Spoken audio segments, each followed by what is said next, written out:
मी नितीन शिवाजीराव शेलार शिवसेना माननीय उपमुख्यमंत्री एकनाथजी शिंदे साहेब यांच्या पक्षाकडून मी प्रभाग क्रमांक 3 ड मधून उमेदवारी करत आहे। माझा अनुक्रमांक हा 3 आहे आणि या प्रभागामध्ये मी ओपन पुरुष मधून लढत आहे। आज या प्रभागामधली परिस्थिती पाहता सर्व मतदारांचा एकदम चांगला रिस्पॉन्स आज माझ्या पाठीमागे आहे। मी तरुण उमेदवार आहे।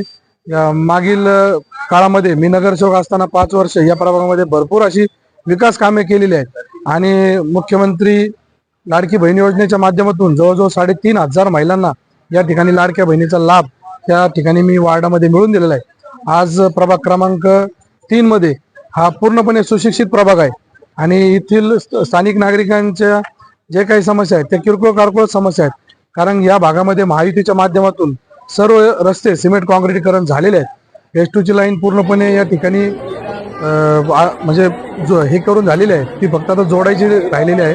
माझ्या प्रभागामध्ये ऐक्यनगर या भागामध्ये एक पाण्याची टाकी या फेज 2 च्या माध्यमातून घेतलेली आहे। येणाऱ्या काळात नक्कीच त्या पाण्याच्या टाकीमधून संपूर्ण प्रभागाला पूर्ण दाबाने आणि दररोज पाणी हे दिलं जाईल।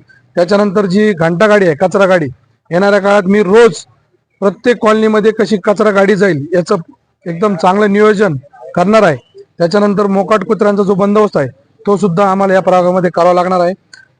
प्रभागामध्ये चेन स्नॅकिंगचा जो प्रकार आहे त्याच्यावर आळा बसण्यासाठी आम्ही प्रत्येक चौकामध्ये CCTV कॅमेरे त्या ठिकाणी बसवणार आहोत आणि हा जो प्रभाग आहे एकदम सुशिक्षित आहे आणि नागरिकांनी सांगितलं की आम्हाला या ठिकाणी चांगला उमेदवार पाहिजे, तरुण उमेदवार पाहिजे आणि त्या आशेने सर्वजण माझ्याकडे पाहतात आहेत।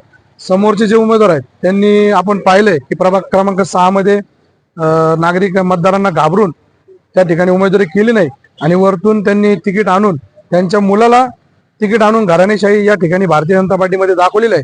तर त्यांचं सुद्धा या ठिकाणी मी पराभव नक्कीच करणार आहे। तर येणाऱ्या काळात सर्व प्रभाग क्रमांक 3 मतदारांना मी आवाहन करतो की मी नितीन शिवाजीराव शेलार प्रभाग क्रमांक 3 ड मधून अनुक्रमांक 3 मला भरघोस मताने असं विजय करावं। धन्यवाद। जय हिंद, जय महाराष्ट्र।